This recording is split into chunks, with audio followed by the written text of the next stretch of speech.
Nataka kufundisha neno ambalo nimelipa kichwa the true God ama Mungu wa kweli. Praise God. Nataka kufundisha fundisho ambalo linaitwa the true God ama Mungu wa kweli, na ninashukuru Mungu kwa hii nafasi ambayo tuko nayo. Ningetaka nikaweze kufundisha kanisa juu ya Mungu ambaye ni wa kweli, kwa sababu duniani mahali tumefika mahali ambapo kama Mungu hatumii watumishi wake, watu wanaweza kuondoka kwa njia za kweli, kwa sababu kuna mambo mengi ambayo yamejitokeza nyakati hizi, na haya mambo yasiposhughulikiwa, people may forget the true God. Na kwa hivyo mafundisho yangu ya siku ya leo, ninafundisha neno ambalo linaitwa Mungu wa kweli, na nitalitoa hilo neno kutoka kwa kitabu cha Yohana Mtakatifu 17, John chapter number 17. Praise the Lord. Amen. Nataka kutoa kutoka kwa kitabu cha John chapter number 17 and verse number 3. Na Biblia inasema ya kwamba, and this is eternal life, that they may know you, the only true God, and Jesus Christ, whom you have sent. Biblia inasema ya kwamba, na huu ndio uzima wa milele, wakaweze kumjua Mungu kwa kweli, na wakaweze kumjua Yesu Kristo yule ambaye umemtuma. Na uzima wa milele ndio huu, wakujua wewe Mungu kwa pekee wa kweli, na Yesu Kristo uliyemtuma. Hivyo ndivyo Yesu alisema ya kwamba, na huu ndio uzima wa milele, wakujue wewe Mungu wa pekee wa kweli, na Yesu Kristo uliyemtuma. Wakati Yesu alikuwa naomba kabla hajaondoka duniani, akasema, and this is eternal life. Praise God. Nataka watu wa Mungu mkaweze kunisikiliza, wale ambao mnaniona, wale ambao mnanitazama, wale ambao mnanisikiliza mkiwa mbali ama mkiwa karibu. Biblia inasema ya kwamba, na huu ndio uzima wa milele, wakaweze kukujua wewe Mungu wa kweli, na wakaweze kumjua Kristo ama wakaweze kumjua Kristo uliyemtuma. Hivyo ndivyo Yesu alisema, this is eternal life, that they may know you, the only true God, and Jesus Christ, whom you have sent. Ndio mtu apate uzima wa milele. Yesu anasema ya kwamba ni lazima ajue Mungu wa kweli na Yesu Kristo ambaye alitumwa na Mungu.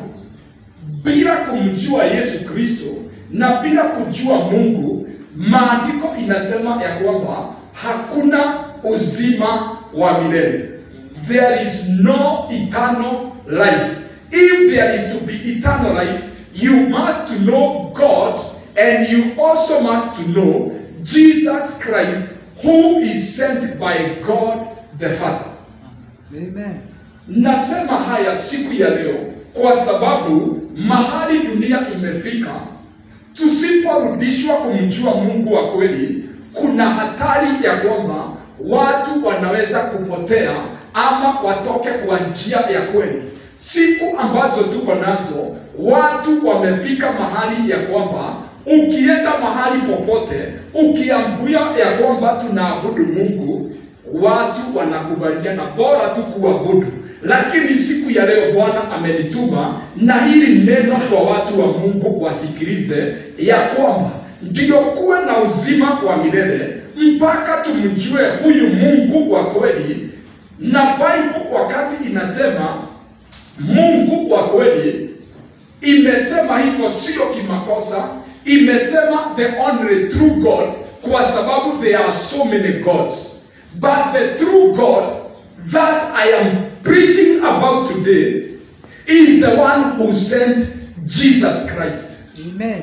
mtu ambaye hatambui Yesu Kristo katika uabudu wake wa Mungu, nataka niseme ya kwamba if you are a worshipper of God and you do not recognize Jesus Christ, that is not the true God. Amen. Praise the Lord. Amen.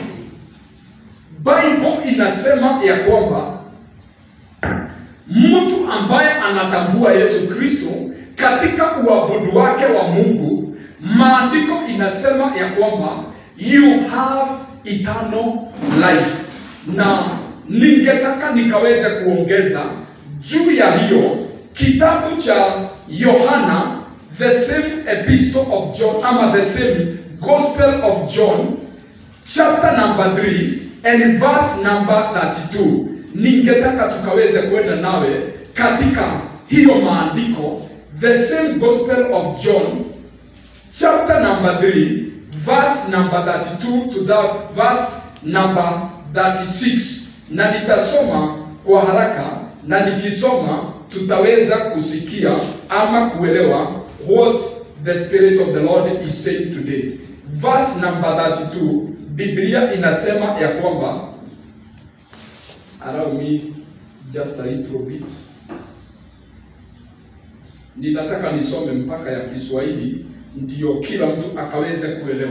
Maandiko inasema ya kwamba yeye aliyeukubali ushuhuda wake amemtia muhuri kwamba Mungu ni kweli. Kwa kuwa yeye aliyetumwa na Mungu huyanena maneno ya Mungu, kwa sababu hamtoi roho kwa kipimo. Baba anampenda mwana, naye amempa vyote mkononi mwake.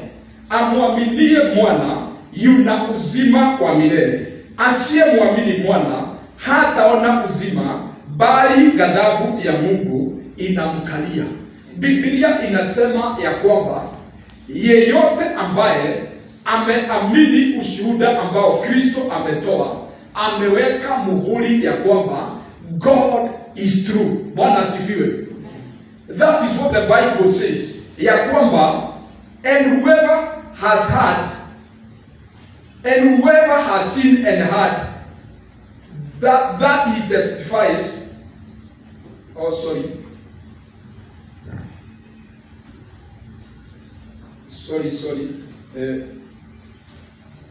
Verse number 34 ndio inasema 33. Yeye aliyeukubali ushuhuda wake ametia muhuri kwamba Mungu ni kweli. Biblia inasema ya kwamba whosoever has received his testimony has certified that God is true. Yeyote ambaye husikia yale ambayo Kristo husema, ameweka muhuri ya kwamba God is true. Bwana asifiwe. Bila kutii ama bila kukubali yale ambayo Yesu amesema, huwa unaonyesha ya kwamba you do not believe God. Sina muda wa kwenda pale juu. Maandiko inasema ya kwamba Mungu ndiye alimtuma Yesu. Hakuna mtu ambaye ameshamuona Mungu ila yule ambaye alitumwa kutoka kwa Mungu, naye ndiye Yesu Kristo. Na Biblia inasema ya kwamba yeye amekuja hapa kumshuhudia Mungu, na yule ambaye huamini vile Yesu amesema, huwa anaweka muhuri ya kwamba God is true. Bwana asifiwe.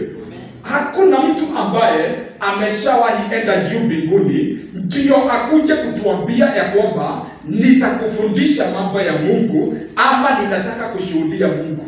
Mmoja tu ndiye alitoka kwa Mungu akaja huku kwetu na akashuhudia kuhusu Mungu na akafanya mambo makuu ambayo yalithibitisha ya kwamba ametoka kwa Mungu. Who is Jesus Christ? Maandiko inasema ya kwamba huwa anafanya hiyo kazi kwa sababu Mungu amempa roho na hajampa roho kwa kipimo. Verse number 34 inasema, for whom God has sent speaks the words of God, for God does not give the Spirit by measure. Mungu hakumpatia roho na kipimo. Na kwa hivyo ninataka kuintroduce jambo lingine hapa ama mtu mwingine hapa. Tumeambiwa ya kwamba ndio upate uzima wa milele mpaka umwamini Mungu wa kweli na umwamini aliyemtuma ambaye ni Yesu Kristo. Katika haya maandiko inatuonyesha ya kwamba Yesu hushuhudia yaliyo ya Mungu, na maandiko inasema ya kwamba Baba hajampatia roho kwa kipimo. Kwa hivyo wakati Yesu anapofanya kazi ya Mungu huwa anafanya akitumia Roho Mtakatifu. Praise God. Amen. Na kwa hivyo nataka ukajue ya kwamba tunapoongea juu ya Mungu wa kweli, Mungu wa kweli ako na hawa watatu ambao nataka ukaweze kuelewa: God the Father, God the Son, and God the Holy Spirit. Na maandiko inasema Yesu hakupatiwa roho kwa kipimo, alipatiwa roho ambaye alihitaji ili akaweze kufanya kazi ya Mungu. Na kwa hivyo watu wa Mungu, nataka siku ya leo tukaweze kuelewa ya kwamba the true God is Trinity, ama Mungu wa kweli ni watatu katika mmoja, ama mmoja ambaye ni watatu, na ndiye Mungu Baba, Mungu Mwana na Mungu Roho Mtakatifu. If that is your God, you have the true God. Amen. Praise God. Amen. Huyu Mungu ambaye ni Mungu Baba, Mungu Mwana na Mungu Roho Mtakatifu, huyu ndiye Mungu wa kweli. Na tukiwa na huyu Mungu, nataka nikuambie, if that is your God, you have the true God. Amen. Praise the Lord. Kwa sababu Mungu wa kweli, he cannot be separated. Mpaka awe Mungu Baba, awe Mungu Mwana, awe Mungu Roho Mtakatifu. The reason why I have been sent to give this word ni kwa sababu mahali tumefika duniani, watu wamefika mahali na wako karibu kupotozwa. Kwa sababu ukienda mahali popote, ukikuta mahali kunaabudiwa na unaambiwa tunaabudu Mungu, we have been led astray not to recognize the true God. Haimaanishi ya kwamba kwa sababu mtu amepiga magoti, kwa sababu mtu ameinua mikono, kwa sababu mtu anainama, haimaanishi ya kwamba kwa sababu mtu anaongea na lugha ama anafanya mambo mengine, haimaanishi ya kwamba whatever is worshipped is the true God. The true God, nataka niseme ni God the Father, God the Son, God the Holy Spirit.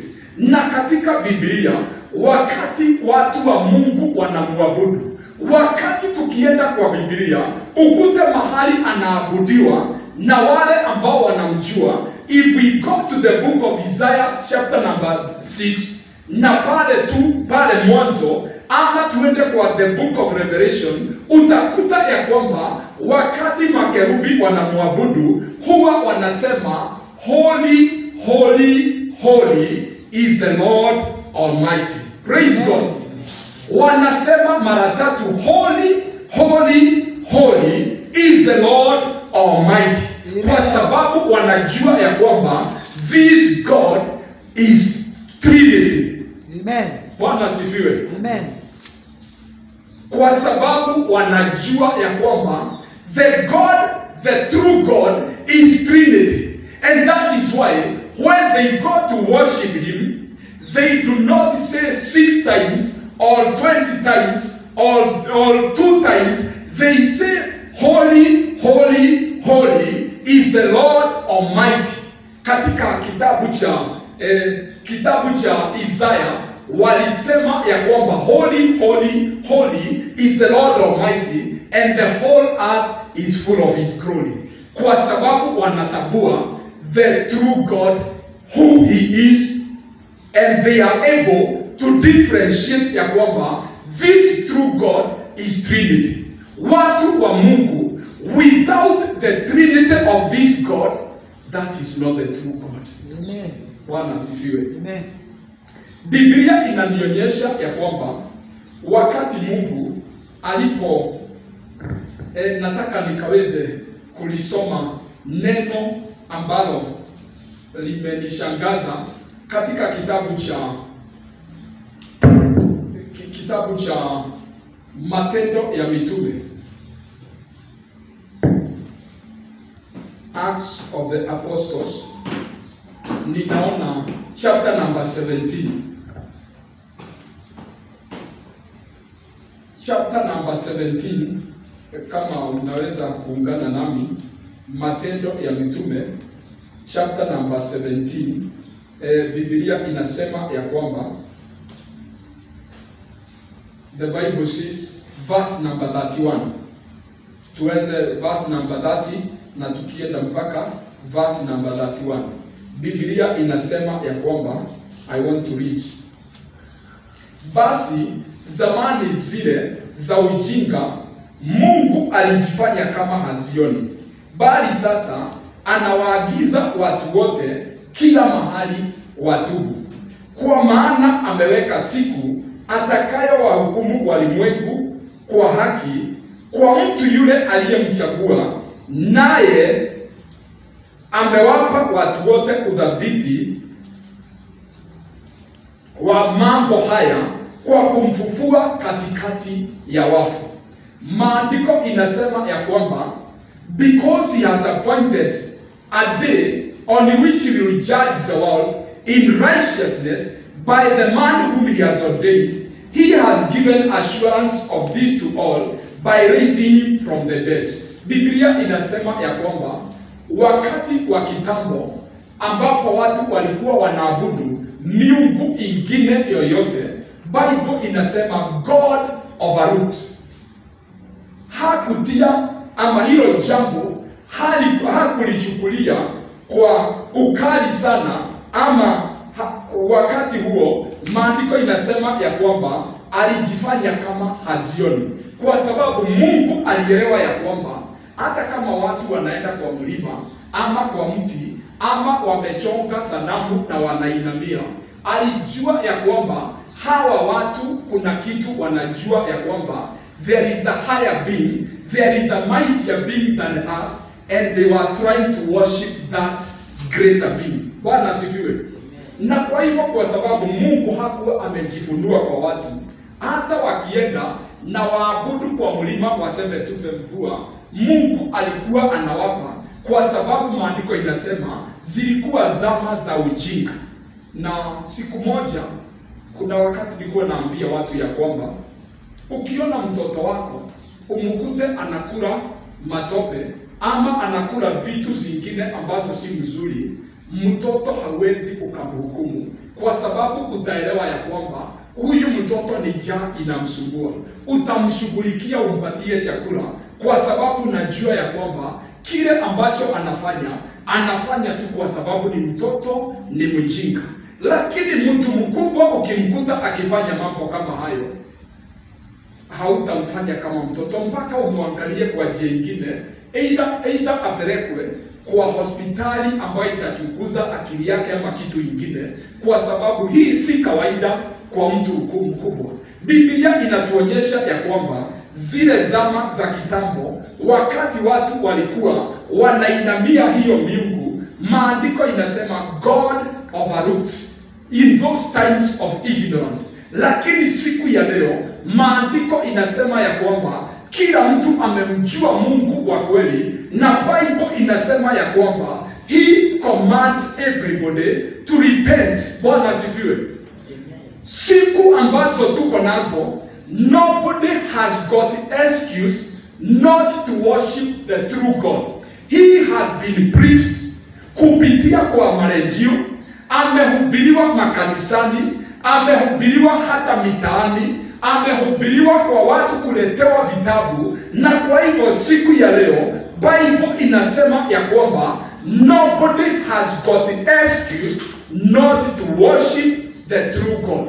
Na kwa hivyo maandiko inasema ya kwamba the word of God, ama God commands everybody to repent.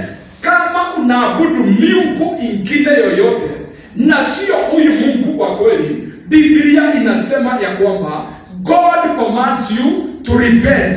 Praise the Lord. Amen.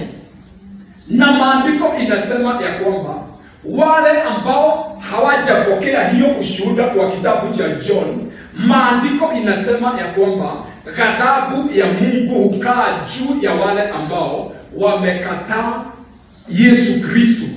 And that is why people of God, nataka ukaweze kuelewa siku ya leo, kama Mungu wako ni huyu ambaye ninahubiri juu yake, Biblia inasema ya kwamba there is no condemnation for those who are in Christ Jesus. Ukiwa umemwamini Yesu, hakuna hukumu juu yako. Maandiko inasema wale wamemkataa, ghadhabu ya Mungu iko juu yao. Siku ya leo Mungu amenituma nikaweze kuongea na watu wake. Ni vizuri ukaweze kujipima na ukajue ni Mungu gani huwa unaabudu. Mungu wa kweli nimesema ya kwamba he is God the Father, God the Son and God the Holy Spirit.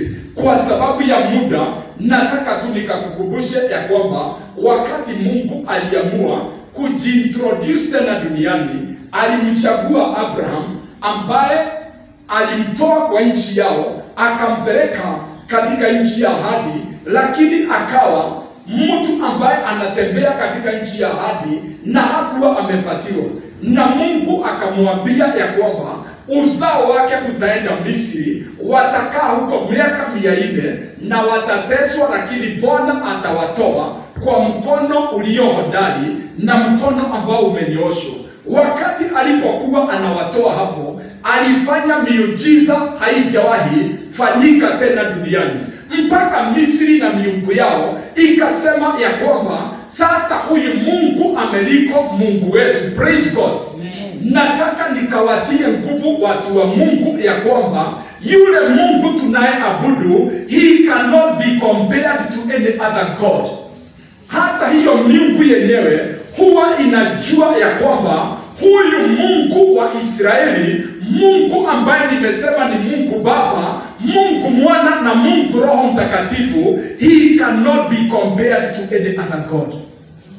Praise the Lord. Nataka watu wa Mungu waseme amen. Isaya inasema ya kwamba whom can you compare me to? Inauliza unaweza kunilinganisha na nani?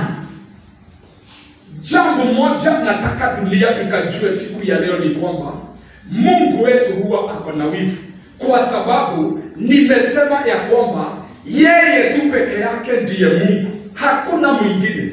Pale mwanzo ndiye aliumba mbingu, akaumba nchi, akaumba sayari zote na nyota na jua na mwezi na kila kitu.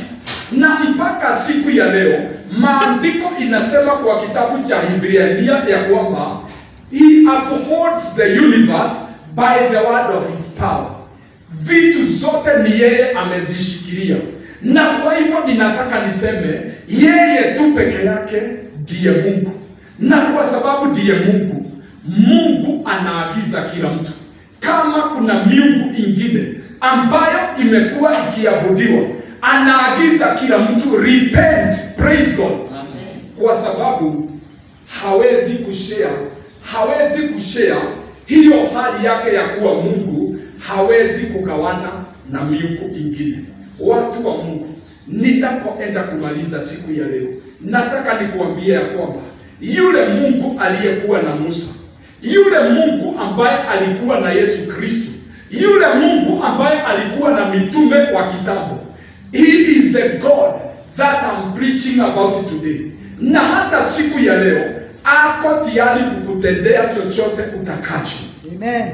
Kwa sababu angetaka kudhibitishia dunia ya kwamba yeye tu peke yake ndiyo Mungu. Na kwa hivyo nikienda kumaliza wakati, ninataka mtu wa Mungu, kama uko hapo na haujampokea huyu Mungu, nataka ukaombe hili ombi, ukampokee. Maandiko imesema anaamuru kila mtu akaweze kutubu. Kwa hivyo nataka tukaweze kuomba umpokee Mungu katika jina la Yesu. Hebu tuombe. Sema, Bwana Yesu, naja kwako, nisamehe dhambi za kuinamia na kuabudu miungu ingine. Kutoka leo, Mungu Baba, Mungu Mwana na Mungu Roho Mtakatifu, ninakupokea ingia katika maisha yangu, fanyika kuwa Bwana na Mwokozi wa maisha yangu. Nimekuamini Mungu wa kweli, tawala maisha yangu, nifundishe njia zako na uniongoze milele. Kwa jina la Yesu Kristo nimeomba na nimeamini. Ukiwa umeomba hilo ombi, hiyo namba ambayo utaona hapo kwa your screen, hiyo namba ndio yetu ya kanisa. Unaweza kutuandikia utumwambie, ama utuambie umempokea Yesu. Ukiwa na hitaji lolote, unaweza kutupigia, tunaweza kuomba na wewe. Na pia ukitaka kubariki kazi ya Bwana, unaweza ukaitumia hiyo namba kuibariki kazi ya Bwana kwa matoleo yako.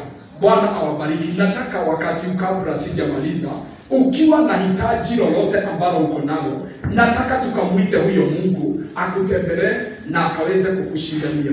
Hebu tuombe.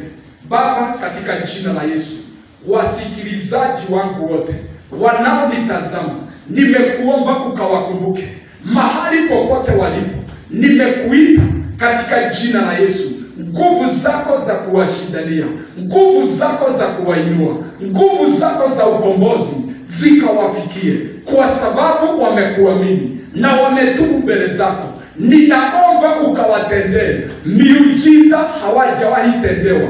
Baba, ninaomba ukawakomboe kutokana na maroho yote ya adui. Baba, ninaomba unapowaondolea ghadhabu zako, ukaanze kuwabariki, ukawaponye magonjwa. Mungu wetu na Baba yetu, kila mmoja awe huru katika jina la Yesu. Kazi zote za adui kinyume nao, kila utumwa uvunjike kutoka kwa maisha yao. Ushindi wako ukawafikie. Asante Baba, wakumbuke na ukawatendee. Kwa jina la Yesu tumeomba na tumeamini. Amen. God bless you na Mungu awadumishe. Tutaonana wakati huo mwingine, God willing. Tuko upande wa ukija hapo, tunaweza kuwa in times of despair. God bless you so much. See you again.